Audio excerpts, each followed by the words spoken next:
નમસ્કાર મિત્રો તમે કોઈ આધાર કાર્ડની અંદર કોઈ કરેક્શન કર્યું હોય, કોઈ સુધારા વધારા કર્યા હોય, જેવા કે કોઈ તમે ફોટો બદલાવ્યો હોય, નામમાં કંઈ સુધારા વધારા કર્યા હોય, અથવા તો જન્મ તારીખમાં એડ્રેસમાં કોઈ પણ સુધારા વધારા કર્યા હોય, તો એ હિસ્ટ્રી કેવી રીતે ચેક કરવી, એ સુધારા થયા છે કે નહીં, તો એ કેવી રીતે ચેક કરવું, એના વિશે આપણે માહિતી મેળવશું. તો એના માટે તમારે ક્યાંય પણ જવાની જરૂરિયાત નથી. તમારા મોબાઈલથી જ તમે 1-2 મિનિટની અંદર તમારા આધાર કાર્ડમાં સુધારા વધારા થયા છે કે નહીં એ ચેક કરી શકશો. અને બીજી વસ્તુ મહત્વની એ છે કે તમે પૂરી હિસ્ટ્રી તમે ચેક કરી શકો છો. તમે ફોટો ચેન્જ કર્યો હોય તો પહેલાં કયો ફોટો હતો અને અત્યારે કયો ફોટો છે તો એ પણ તમે જોઈ શકો છો. બીજી વસ્તુ કે તમે નામમાં કોઈ ફેરફાર કર્યો હોય, એડ્રેસમાં તમે કોઈ ફેરફાર કર્યો હોય તો પહેલાં કયું નામ અથવા તો કયો એડ્રેસ હતો અને હવે કયો એડ્રેસ છે તો એ પણ તમે ચેક કરી શકો છો. તો એ ચેક કેવી રીતે કરવું એના માટે તમે મોબાઈલથી જ તમે કરી શકો છો, ક્યાંય જવાની જરૂરિયાત નથી. હું તમને લાઈવ પ્રૂફ કરીને બતાવીશ કે આધાર કાર્ડમાં કોઈ સુધારા વધારા કર્યા હોય તો એ ચેક કેવી રીતે કરવા. તો વિડીયોને લાસ્ટ સુધી જોતા રહેજો. તો ચાલો શરૂ કરીએ. તો આધાર અપડેટ હિસ્ટ્રી ચેક કરવા માટે સૌપ્રથમ તમારા મોબાઈલમાં કોઈ પણ એક બ્રાઉઝર ઓપન કરી લો. બ્રાઉઝર ઓપન કર્યા પછી તમે અહીં લખો UIDAI. UIDAI લખશો એટલે અહીંયા પહેલી જ વેબસાઇટ આવી જશે UIDAI. તો એ વેબસાઇટ ઉપર આપણે ક્લિક કરી લેવાનું છે. તો હું અહીંયાથી ક્લિક કરી લઉં છું. અહીંથી તમારે કોઈ પણ એક લેંગ્વેજ સિલેક્ટ કરવાની રહેશે. તો હું અહીંયા એક લેંગ્વેજ સિલેક્ટ કરી લઉં છું. ત્યારબાદ આ પ્રમાણે ઇન્ટરફેસ થશે. અહીંયા એડ આવશે તો એને આપણે હટાવી દઈશું. તો હું અહીંયાથી એડ હટાવી દઉં છું. અહીંયા તમે જોઈ શકો છો. એડ હટાવશો એટલે અહીંયા ત્યારબાદ તમારે આ પ્રમાણે નીચે સ્ક્રોલ કરશો એટલે અહીંયા ઘણા બધા અપડેટ આધાર કરીને છે, ગેટ આધાર કરીને છે, પરંતુ ત્રીજું જે ઓપ્શન છે આધાર સર્વિસીસ કરીને છે. તો એમાં પણ એક પહેલું ઓપ્શન આવશે, આધાર સર્વિસીસ છે અને એમાં પહેલું ઓપ્શન છે વેરીફાઈ એન આધાર નંબર. તો એ વેરીફાઈ એન આધાર નંબર ઉપર આપણે ક્લિક કરવાનું છે. તો હું અહીંયા વેરીફાઈ એન આધાર નંબર ઉપર ક્લિક અહીંયા તમારે લોગિન ઉપર ક્લિક કરવાનું રહેશે અને લોગિન કરવાનું છે. તો હું અહીંયા લોગિન ઉપર ક્લિક કરીને લોગિન કરી લઈશ. અહીંયા પ્રમાણે સૌપ્રથમ તમારે તમારા આધાર નંબર ટાઈપ કરવાના છે.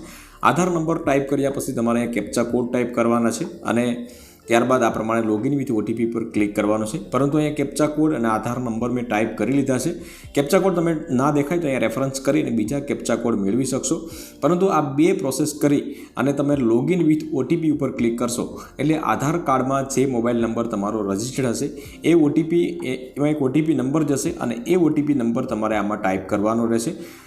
તો ક્યારેક એવી રીતના બની શકે મિત્રો કે લોગિન વિથ OTP પર ક્લિક કરશો તો ક્યારેક પ્રોસેસ નથી થતી, તો ગભરાવાની કોઈ જરૂરિયાત નથી. લોગઆઉટ કરીને ફરી 1-2 કલાક પછી ટ્રાય કરશો તો થઈ જશે.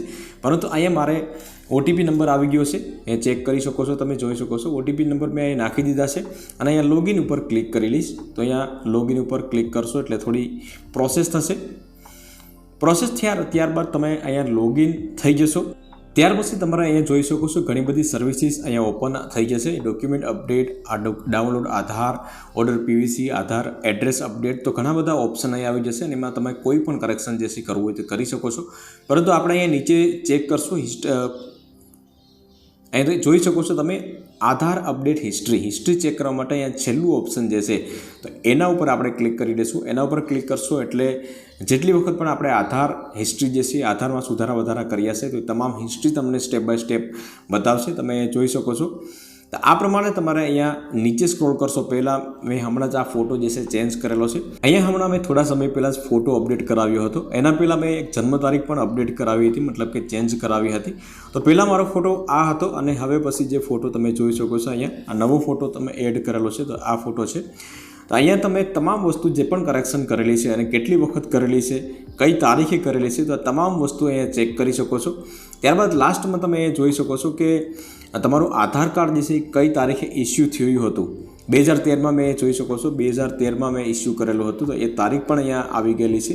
અને તમે જે સુધારા વધારા કર્યા છે તો એ સુધારા વધારા કઈ તારીખે સુધારા કર્યા છે અને શું સુધારા કર્યા છે, એ સુધારા થયા છે કે નહીં એ પણ તમે અહીંયા સ્ટેટસમાં ચેક કરી શકો છો. મિત્રો તમે આધાર કાર્ડની અંદર કોઈ પણ પ્રકારના ક્યારેય સુધારા કરાવો તો 15-20 દિવસ પછી તમે અહીંયા સ્ટેટસ ચેક કરવાનું રહેશે. સ્ટેટસ ચેક કરશો એટલે તમે ખ્યાલ પડશે કે સુધારા વધારા થયા છે કે નહીં. તો અહીંયા તમને તમામ ડિટેલ તમારી બતાવી દેશે જે પણ સુધારા થયા હશે. જો સુધારા થયા હશે તો એ અપડેટ થઈને ઉપર આવશે અને નહીં થયા હોય તો પેલું જે પણ હશે પોઝિશન એ સેમ પોઝિશન અહીંયા રહેશે. તો આ પ્રમાણે તમે આધાર કાર્ડમાં જે પણ સુધારો કરાવ્યો હોય એ સ્ટેટસ ચેક કરી શકો છો મિત્રો. તો આની લિંક જે છે હું નીચે ડિસ્ક્રિપ્શન બોક્સમાં રાખી દઈશ, તો ત્યાંથી તમે ચેકઆઉટ કરી શકશો. આધાર રિલેટેડ ઘણા બધા વિડીયો જે મેં બનાવેલા છે ઓલરેડી, તો એ પણ હું નીચે ડિસ્ક્રિપ્શન બોક્સમાં રાખી દઈશ, તો ત્યાંથી તમે ચેકઆઉટ કરી શકશો. તો વિડીયો ગમ્યો હોય તો વિડીયોને એક લાઇક કરી લેજો મિત્રો, શેર કરજો, અને ચેનલ ઉપર નવા આવ્યા હોય તો ચેનલને સબસ્ક્રાઈબ જરૂરથી કરી લેજો.